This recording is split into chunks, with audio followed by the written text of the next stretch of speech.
There we go. All right, so this is what it's going to be like. And so I have the other phone. This phone doesn't work so well on the speaker. Okay, we got to a number page Yud test over here. And I'll do as much as I can. I had an interesting night yesterday. It really fits right into the Purim story. Bir klipas Haman va'avonov. So he says, we'll read I guess we'll start on number Yud down below. Might as well do that. He says, V'noidaki Haman Rasha Hoya Estragolus Godel. Kanoida beginning the Yapel Pur, because that would be interesting to understand what he did, but Hu Hagora, and so he explains a little bit. Miyom Liyom. Every single day there's a different set of characters, I guess, that actually pervade the world from the outside in. Shenizbar b'sefer Chazar ki hu v'seres banav koladim kolasar klifos achitzonim. So he says, Gavar Gilu Lano Chazal, the rabbis have already explained to us. Let me just, I'm working with one hand because this speaker doesn't work well on this phone. So I have to take me a little bit to get over to every place. Let me try this or something else here.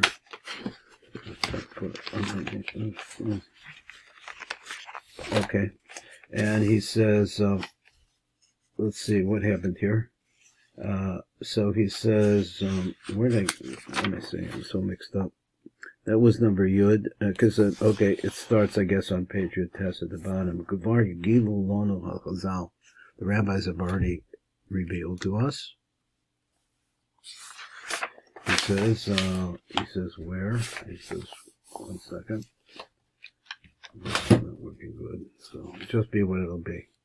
So he says, Shahaman Rasha Choye Astrologos Godel, Biada Choch Basakochavim, Biada Mana Asel the Malak Moshe Asel the Gogol, like he did when he made the lottery, or I'm not sure exactly what it actually means, but Goro Shehipil, they threw it down.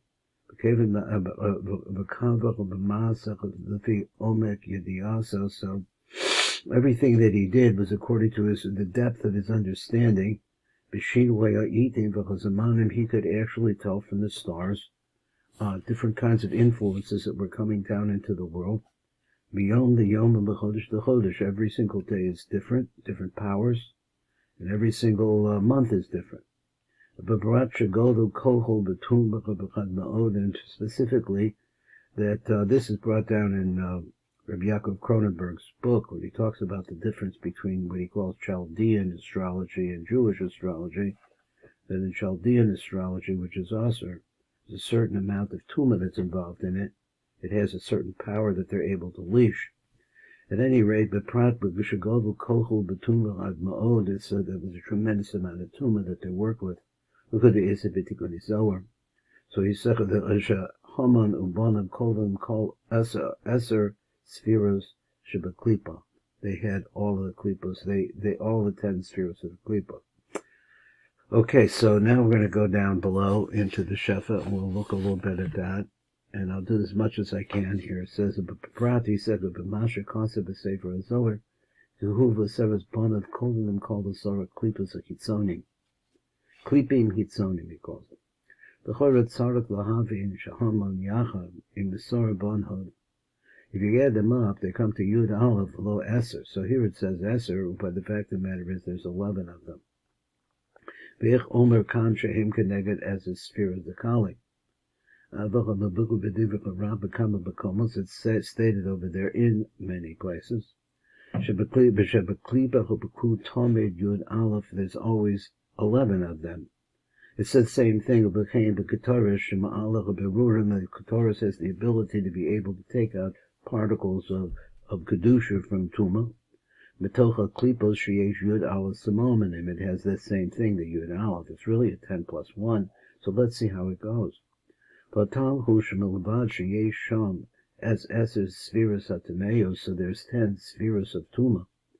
Shtameos Shalacham Yesh B'chem Gam Es HaNitzos HaKodesh HaMachaya Osam, there is also a spark of Kedusha that makes them alive. But the Chem Heim Tomed Yud Aleph, so therefore there's 10, plus there's a certain Kedusha. Zel Lashon Rav Zal Be'etz Chaim, this is what he writes in Shar Yud Aleph, Perik Yud. Inyan Yud Aleph Simonim HaKataris, V'inyan Yud Aleph Yurius Izim, V'Yud Aleph Arurim, B'Parshas the Curses, B'Parshas Kisavo. Heim Yud Kalipas Kanoida, they're actually, all of them represent 10 klipos, 10 false images, false images. V'yesh bechem hiyus, but they are alive. How do they maintain themselves? The kedusha of the hiyus, because they have a certain amount of hiyus, the kedusha of the hiyus, and that keeps them alive. So he said, v'hinech b'yud spheres shel kedusha. When we talk about the 10 spheres of kedusha, ha'hiyus shadachem nivloch b'oz, their hiyus is swallowed up in besoch v'nechshach l'yud bilvad. So therefore, if you actually see, let me just read that again. He said, "B'yisur z'v'shel the kedusha, ha'kiyur shalachem nivla." It is swallowed up then v'oz b'socham v'nechshavim l'yud bilvad. So therefore, you don't see it. Well, it's as if it's machai. Each one of them, each one of the 10, it's inside of them. Above the klipa, but the klipa. Now let me see if I got this wrong. That's the I guess he's talking about Lachiyosem.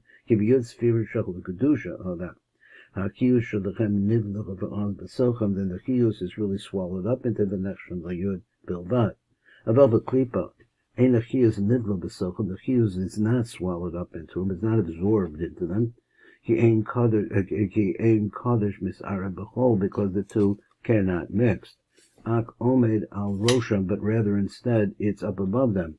And from there it shines onto them, so that they get from the outside like that, from the Kedusha aspect, keeps them alive. And that's how you count them as 11. So this is the concept, the more you add on, the worse it gets. The Hulka'ayin Inyan Shikasa Rav Kaman, it's similar to what the Rav wrote later on. But Roshim al Kavanas ad the lo Yada bein Baruch Haman, and so you really don't know what's the difference between the two. So he's going to talk about that later, and we'll see what that was talking about. So now we come to number tests, number tests, which is right down below it. And number test says, Ki hu of the Asaras Banav, and he and his 10 sons, Kodalim called Asara Klipim Machitzonim, so once again, V'yada b'chachmasa inyan miut hashgacha yizbarach al yisrael b'yamim ahem. V'hi yosef b'bechinas Hashem. V'urakan inyan nora. So he says that in the stars, in the movements of the planets, he can see the influence coming from up above, from Hashem. That he really understood it, he could really get deep into it. Ad really saw the positions, the different positions of the stars and the planets, exactly how they affect us. Because those Hoya Rosh Hagodol, but in the midst of this, he had evil intent. And that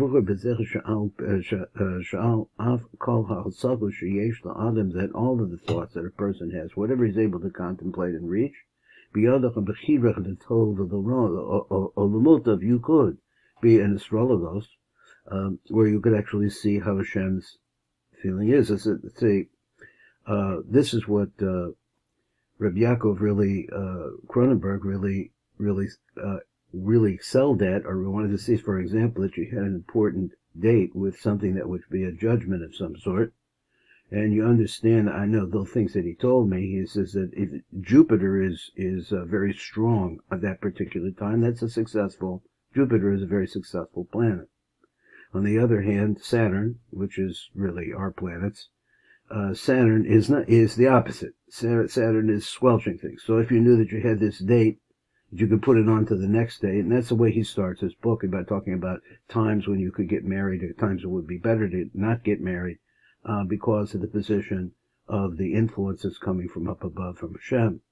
So he said, "V'im einu zocha, yochol chas v'zolev chas v'shalom, lipo b'shaylecha b'tachtios." He could. What is this? B'shul tachtios. He wound up taking him into the utter depths of badness. Al-af kol ha'chosav sheyesh lo, even though you see that the person has a really tremendous knowledge. Yazrein Hashem Yisbarach leila b'derek emes v'yashor od yesh debar mi choyet Achashverosh b'tzad hakali. So therefore we see who is Achashverosh. Is also another code, because he was in the midst of this also. So we have to see what he was doing as well. So I think we're here now in the little bit of a beer at the top. He says, Yisboyer omek atzas Haman l'havi kliya al sonechem shal Yisrael. That's a difficult phrase, because I would normally translate this as their enemies of the Jews. That's the way I would say it. But I think maybe he means al sonechem, to their enemies. And who are their enemies? The Jews. That seems to be pshat. It seems like it's funny about the words there. Maybe you know better how that works. So we're looking at number. Okay. So how is that euphemistic?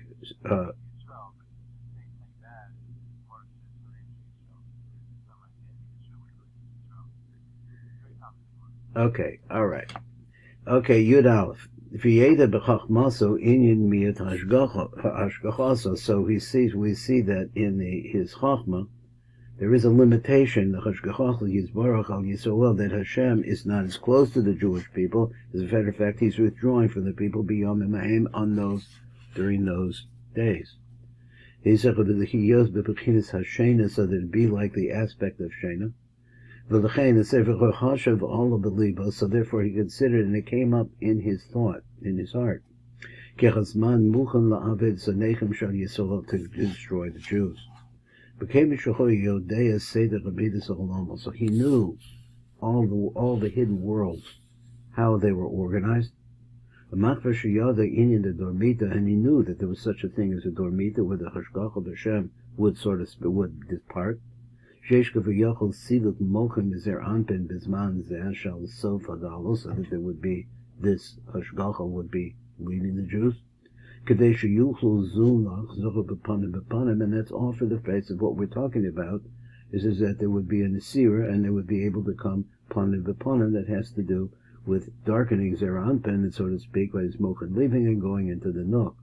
Zer Anpin b'tardema yesh inyan shel miyad hashgachas Hashem Yisbarach al Yisrael mitzad Zer Anpin k'v'yachol. V'chein chashav b'livo, so therefore he thought in his heart, what did he think? That he would say that it was, the time was right to strike the Jews. So this is actually the argument that was going on between Haman and Achashverosh. If they have this Yetza, they could use it. So Haman answered back to him, Yeshnam Am, so he says that he started talking about the Jews.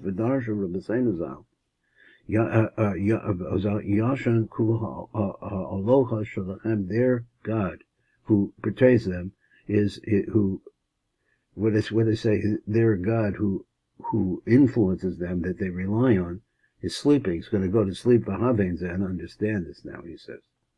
It said so the Vikuch Shenis Balkach Achashverosh v'Amar Haman, and he said the Haman Shira Mechakodesh. So he said Sheyarech Mechakodesh Baruch Sheyisnakim Bo. He was afraid that the Kodesh Baruch Hu, I guess Achashverosh was afraid that Hashem would come and smite him. Commotion Shanakam B'Kol Sorah, that he saw, like he had, and he always does, and all the enemies of the Jews, they wind up getting wiped out. Haman said that there is one particular nation. The Darsha Chazal and the Rabbi said like this: So he says their God, that force of God, is going to be sleeping, is to be dormant. The review who can misker, so the explanation is, as we said, the Zir Anpen who ata the matzah shall dormita. He is now in the matzah of dormita, shehu b'b'kinishena, which is the concept of him going to sleep. He's not active. So this was the proof of Haman. So that now they should have the ability to be able to carry out what they wanted to do. So he said, number Yud Gimel said, the fact of the matter is that the Dormita is really good for the Jews. So that the female aspect should separate itself from the male aspect. And as a result of that, she could come around and be in his face to face. Then the Jews would be redeemed. The Yvonne Beis HaMikdash, and they would build the Beis HaMikdash. So since Haman and Achashverosh knew, Shekol Kavanas Adormita, that all of the Kavana of the Dormita, he rocked the Tovas Yisrael is only for the good of the Jews, but Bechinas Yeridas and Tzorach Aliyah. So he knew that the Kavana of that was like this. The Al Yedecha Dormita Chatinasa Benok Ma'ach Vezerantin. This will bring about Geula, who the Binyan Beis HaMikdash He didn't want that to happen. Neither did Achashverosh. Nobody wanted that to happen because they wanted the power, I guess, for themselves. So then they got together and they started thinking about what they're going to do about this. They combined in this thought. So this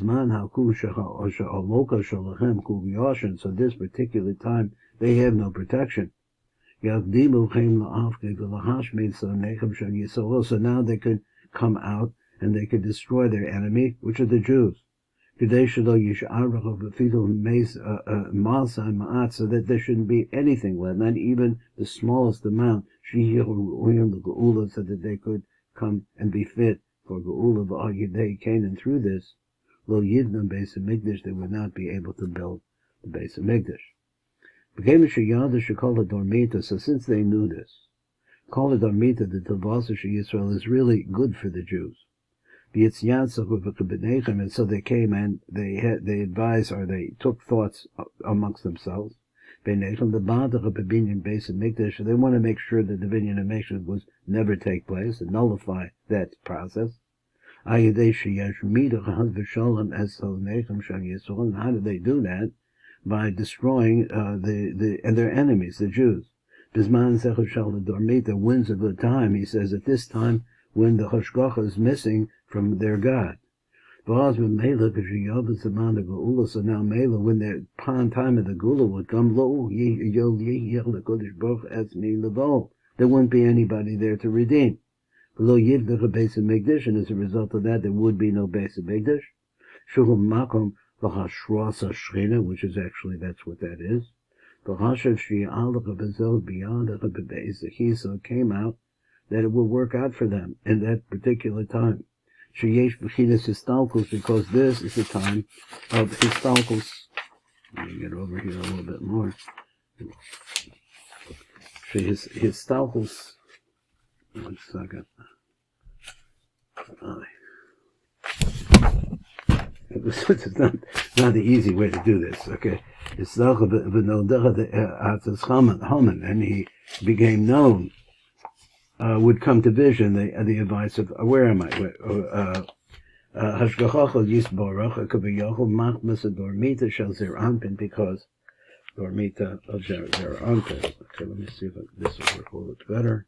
Second. So he says, the Noida, so it's known, Atzas Haman min Shamshe Sifra Beno V'Ksivot V'Kasveim. He had a son named Shimshi. He was a writer, so he wrote down things. So what he wrote to Achashverosh and Artashchaza in the Gemara, the Sefer Ezra, also it's in Sefer Ezra. He said, until he nullified the structure, that's what he would, the construction of the Beis HaMikdash, Birosam ki hagia zamana the hibanas, because he saw that this the time for them to be built was then. Badai bezel. So certainly for that. Harav may be raya sheikar kavanas Haman v'achashveros. Choyer shelo yivna beis hamikdash. Mehamavurah b'sefer Ezra. Shekoresh Arishon, so the first king who was called, we call it in English as Cyrus, but this is Koresh. The first Koresh, Nasan Rishus the Yisrael the Alphons the Livnais is based in Mikdash Hasheni. They had the ability, or he gave them permission to do this. And the portion of the Jews went back to Eretz Yisrael. They began the Benois based in Mikdash. And this went on until this son, who is Shimshei Sofer, Shehu Shimshei ben Haman, Who Eina min Asar b'nei Haman, he's not one of the 10 sons of Haman that we're talking about, Hakasubim b'Megillah, which are talked about here. One second. Talk about in the Megillah. So he says, Satna la'Achashverosh. So he wrote, I guess Satan is an accusation against the Jews. So therefore that caused Achashverosh to stop the reconstruction of the Beis Hamikdash. This is all the advice which was garnered in order to be able to destroy the Jews. Cause that they should not rebuild the Beis Hamikdash. That they saw that the time came for it, and it was passing. So also, let's say we're not going there, we're going to go down to number Yud down below here. I think we're going to finish here because this is very uncomfortable right now. But know that Atzas Haman, so it's known that the device of Haman, min Shimshi Sifrach Beno, etc. Let's go to light print. Od Metzina Ba'achashverosh. So we've seen this before, that he says, until half of my kingdom I give that to you. What's the half that he wouldn't give? So he says, this is the Amr Razal in the Gemara and Megillah. He said, that's one thing I will not give you, because he said, just forget about that part. V'gam Amr Razal and rabbis also said like this, so therefore he made this big feast. Jews are sleeping anyway because they really don't know what's going on anymore. The because he really thought it's a celebration that the 70 years were over. So if they don't do that, it would never come back around again. And that's what he thought. And that's it for today. Thanks for learning with me. Kol Tov.